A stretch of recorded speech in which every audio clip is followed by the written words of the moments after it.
Hello, welcome back. Today I'm sitting on my sofa. I'm actually really enjoying this new space. It's just so cozy. I feel like I'm talking to a friend here at home. It's nice, isn't it? Anyway, I just came back from London. You guys know that I was in London for 3 weeks, which was completely amazing. It was the first time that I went to London in the past 3.5 years, and it was the first time that my kids were in London at a certain age where they can actually communicate really well with people. Last time we went to London 3.5 years ago, they were little, so Mimi was like 2.5 years old and Dom was about 3.5. So although they could speak very well actually at that age, it's very different to them being 7 and 6 now. So I wanted to come and have a quick chat telling you guys how this was for me and for them to kind of see my kids in this English environment. You guys know that I raise my kids, well, not just me, my husband and I raise our kids bilingual. So we live in Brazil, but we use English with our kids 100% of the time since they were born.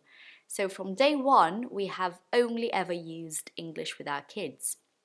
And this time, we had the chance to see them interacting with native speakers, adults and children, and to see how they were going to pull this off. Pull this off means it's a task, isn't it? It's a big deal. So when you pull something off, it's like you can do something that is apparently a challenge, yeah? And I have to say, they were incredible. We went out for a drink, well, actually for dinner, wasn't it? Yeah, we ate. We went out for dinner with friends. So my good friend Letitia, who I actually met on Instagram, and her husband Sam, and he is English, she's Brazilian. And so we met, it was the first time the kids were seeing them. It was actually my first time seeing them in person. And, we got there and Dominic, my son, who's 7, starts talking like there's no tomorrow.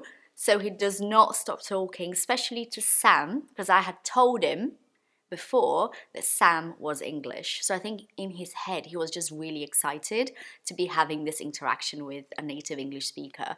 And he loved Letitia to bits. To bits means a lot. It's very British. He loved her a lot. So he was talking to her all the time as well. We were just using English at this dinner.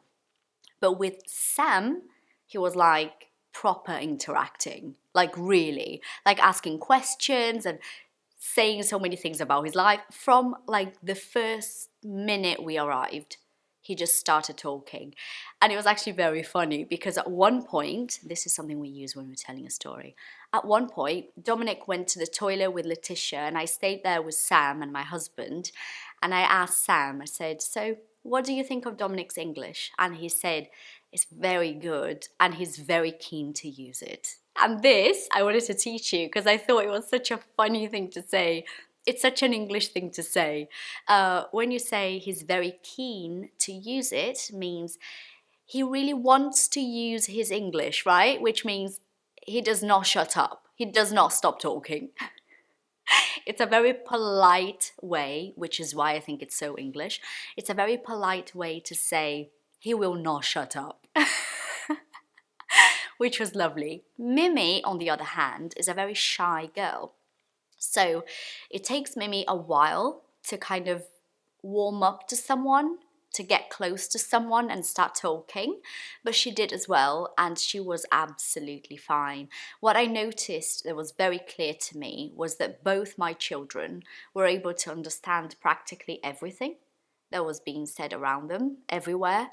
And Dom was really excited to see that all of the signs in London were written in English, right? Because I told him it was going to be like that, but now he can read. So it's like everything around me is in English, and he was really excited about that. So it was the best experience we could have had with the kids in London. And at the end of our holiday, on the last week, we sent the kids to a holiday club. So they were there for 5 hours for 3 days. So it's not a very long time, but it was 3 days in a row, so one day after the other, 3 days in a row for 5 hours, where they would just play with other kids. Yeah, and it was amazing because all of the teachers that were there were English, which was so lucky because in London you've got people from all over the world, everywhere. So I think we were so lucky to have native English speakers there with them, because we really wanted to provide that experience to the kids, and it worked. So they were just playing with other kids and doing sports, and trying out sports they'd never tried before, like cricket. It was the first time they played cricket.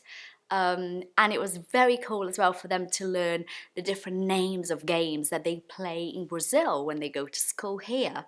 So, for example, they play dodgeball in England. Dodgeball is that game that we play in Brazil too, which I hate actually. It's like, God, no, I'm not playing that. No way.